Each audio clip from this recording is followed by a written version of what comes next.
ജയ് മാതാദി. Hi guys, എല്ലാവർക്കും നമസ്കാരം. ഇന്നത്തെ വീഡിയോ ഇന്ത്യയിലെ പ്രസിദ്ധ ക്ഷേത്രമായ മാതാ വൈഷ്ണോദേവി ക്ഷേത്രം വീഡിയോയിലേക്ക് എല്ലാവർക്കും സ്വാഗതം. ഭോപ്പാലിൽ നിന്നും ഞങ്ങളെല്ലാവരും ജമ്മു താവി വരെ ട്രെയിനിനാണ് പോകുന്നത്. അവിടെ നിന്ന് ജമ്മു താവിയിൽ നിന്ന് കട്ര വരെ പിന്നെ ബസ്സിന് പോകണം. കട്രയിലേക്കുള്ള ബസ് യാത്ര ഒരു വലിയ മല കയറി വേണം പോകാനായിട്ട്. പോകുന്ന വഴിക്ക് ചായ കുടിക്കാനായിട്ട് ബസ് നിർത്തിയിരുന്നു. അവിടെ നിന്ന് എടുത്ത ഫോട്ടോയാണിത്.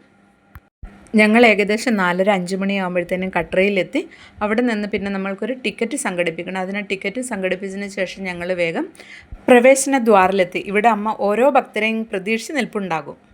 ഇവിടെ നിന്നും കാൽനടയായിട്ട് വൈഷ്ണോദേവി ക്ഷേത്രത്തിലേക്ക് ഏകദേശം 12-13 കിലോമീറ്റർ ദൂരമുണ്ട്.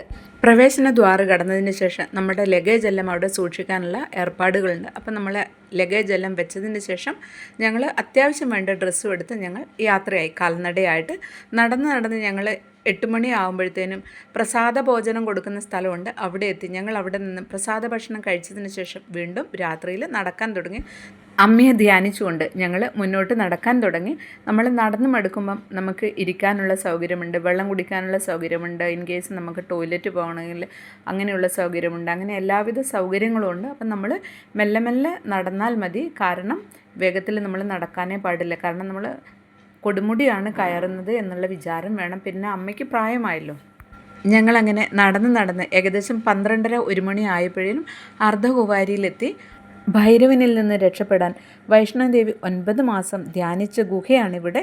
അവിടെയും ഭയങ്കര തിരക്കാണ്. ഇവിടെ നല്ല തണുത്ത കാറ്റുണ്ടായിരുന്നു. പക്ഷേ നമ്മൾ നടന്നു വന്നതുകൊണ്ട് നമുക്ക് തണുപ്പ് അത്ര അനുഭവപ്പെട്ടില്ല. നമ്മളടുത്തെല്ലാം ഷാൾ ഉണ്ടായിരുന്നു. രാത്രിയിലെ മനോഹര ദൃശ്യങ്ങൾ കണ്ടതുകൊണ്ട് ഞങ്ങൾക്കാണ് ഉറങ്ങാനും പറ്റുന്നില്ല. നടന്നു മടുത്തു, അത് ഓക്കെയാണ്. പക്ഷേ എന്നിരുന്നാലും ഇത്രയും മനോഹരമായ ദൃശ്യങ്ങൾ ഞങ്ങളെല്ലാം ആദ്യമായിട്ട് കാണുകയല്ലേ. അതുകൊണ്ട് ആർക്കും തന്നെ ഉറങ്ങാൻ കഴിഞ്ഞില്ല. അവിടെ ഞങ്ങൾ ഏകദേശം 2-3 മണിക്കൂർ റെസ്റ്റ് ചെയ്ത് അതിന് ശേഷം വീണ്ടും ഞങ്ങൾ നടക്കാൻ തുടങ്ങി. കാരണം അർദ്ധകുവാരിയിൽ നിന്നും വീണ്ടും 6 കിലോമീറ്റർ ദൂരം നടക്കണം നമുക്ക് വൈഷ്ണോദേവി ക്ഷേത്രത്തിൽ എത്തുവാനായിട്ട്. അങ്ങനെ ഞങ്ങൾ വീണ്ടും നടക്കുവാൻ തുടങ്ങി. പോകുന്ന വഴിക്ക് ഇടയ്ക്ക് ചെറിയ കുമട്ടി ചായക്കടയുണ്ട്. അവിടെ നിന്ന് നമുക്ക് ചായ കുടിക്കാവുന്നതാണ്. പോകുന്ന വഴിയിലാണെങ്കിൽ 2 സൈഡിലും ജാലി കൊണ്ട്, ഇരുമ്പ് ജാലി കൊണ്ട് നന്നായിട്ട് കവർ ചെയ്തിട്ടുണ്ട്. പൊക്കത്തിൽ ഷെൽട്ടർ ഉണ്ട്. അതുകൊണ്ട് നമ്മൾക്ക് യാത്രയിൽ ഒട്ടും തന്നെ പേടിക്കേണ്ട ആവശ്യമേ ഇല്ല. 6:30 ഞങ്ങൾ നടന്ന് ഭവനിലെത്തി. വൈഷ്ണോദേവി ക്ഷേത്രത്തിന് ഭവൻ എന്നാണ് പറയുന്നത്. അവിടെ എത്തി. പിന്നെ ഞങ്ങൾ അവിടുന്ന് റൂം എടുത്ത് കുളിച്ച് ഇലക്ട്രോണിക്സ് ഉപകരണങ്ങളൊക്കെ നമ്മൾ ലോക്കറിൽ വെച്ചതിന് ശേഷം അമ്മയ്ക്ക് സമർപ്പിക്കേണ്ട സാധനങ്ങൾ മേടിച്ച് ഞങ്ങൾ ക്യൂവിൽ നിന്നു. ഇതിനിടയിൽ എല്ലാവരും ഓരോ ചായ കുടിച്ചിരുന്നു. മറ്റൊന്നും തന്നെ കഴിച്ചിരുന്നില്ല. ആർക്കും വലിയ ഉറക്കക്ഷീണമൊന്നുമില്ല. കണ്ടാൽ എങ്ങനെയുണ്ട്? ക്ഷേത്രത്തിലെ പൂക്കൾ കൊണ്ടുള്ള ഡെക്കറേഷൻ കണ്ണിനും മനസ്സിനും ഒരുപോലെ ആനന്ദം പകരുന്ന ഒന്നാണ്. തൃകുടാപർവ്വതത്തിലെ ഗുഹാക്ഷേത്രത്തിൽ, സ്വർണ്ണക്ഷേത്രത്തിൽ സ്ഥിതി ചെയ്യുന്ന വൈഷ്ണോദേവി മാതാവിൻ്റെ അനുഗ്രഹം ലഭിച്ച അനർഘ നിമിഷം. ജയ് മാതാദി. ദർശനത്തിന് ശേഷം ഓരോ വെള്ളിമുദ്ര എല്ലാ ഭക്തർക്കും നൽകുന്നതാണ്.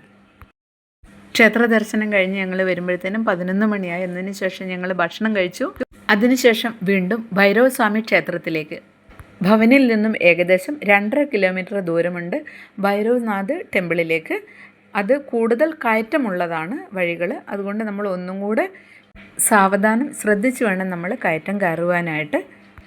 ഭൈരവസ്വാമി ക്ഷേത്ര ദർശനത്തിന് ശേഷം നമ്മൾക്ക് പിന്നെ താഴേക്ക് ഇറങ്ങാവുന്നതാണ്. ഇവിടെ നമ്മുടെ ക്ഷേത്ര ദർശനം പൂർണ്ണമാവുന്നു. ഇനി നമ്മൾക്ക് തിരിച്ചിറങ്ങാവുന്നതാണ്. ഞങ്ങൾ വീണ്ടും 8 മണിയാകുമ്പോഴത്തേനും അന്നദാന ക്ഷേത്രത്തിലെത്തി. അവിടുന്ന് രാത്രി ഭക്ഷണവും കഴിച്ച് ഞങ്ങളുടെ ലഗേജും എടുത്ത് ഞങ്ങൾ പുറത്തിറങ്ങി. അപ്പോൾ നോക്കുമ്പം കാണാം ഒരാൾ ഞങ്ങളെ കാത്ത് വെയിറ്റ് ചെയ്യുന്നു. ഹോട്ടൽ കാണിക്കുന്നതിന് വേണ്ടി ഏജൻ്റാണ്. അയാൾ ഞങ്ങളെ കൂട്ടിക്കൊണ്ടുപോയി. അവരെ വണ്ടിയിൽ ഞങ്ങളെ കൂട്ടിക്കൊണ്ടുപോയി ഹോട്ടലിൽ. അവിടെ ഞങ്ങൾ രാത്രി കിടന്നുറങ്ങി. പിറ്റേന്ന് രാവിലെ അവരുടെ വണ്ടിക്ക് തന്നെ ഞങ്ങൾ റെയിൽവേ സ്റ്റേഷനിൽ എത്തിച്ചു. കട്ര റെയിൽവേ സ്റ്റേഷനിൽ നിന്ന് ഞങ്ങളുടെ ട്രെയിൻ രാവിലെ 8:30-ക്കാണ്. ഇത് കട്ര റെയിൽവേ സ്റ്റേഷനാണ്. വളരെ വിശാലമായ ഒരു റെയിൽവേ സ്റ്റേഷനാണ്. ഞങ്ങളുടെ വൈഷ്ണോദേവി ദർശനയാത്ര നിങ്ങൾക്ക് ഇഷ്ടപ്പെട്ട് കാണുമല്ലോ. ഈ വീഡിയോ കണ്ട എല്ലാവർക്കും വൈഷ്ണോദേവി അമ്മയുടെ അനുഗ്രഹം ഉണ്ടാകട്ടെ എന്ന് ഞാൻ പ്രാർത്ഥിക്കുന്നു. ജയ് മാതാദി.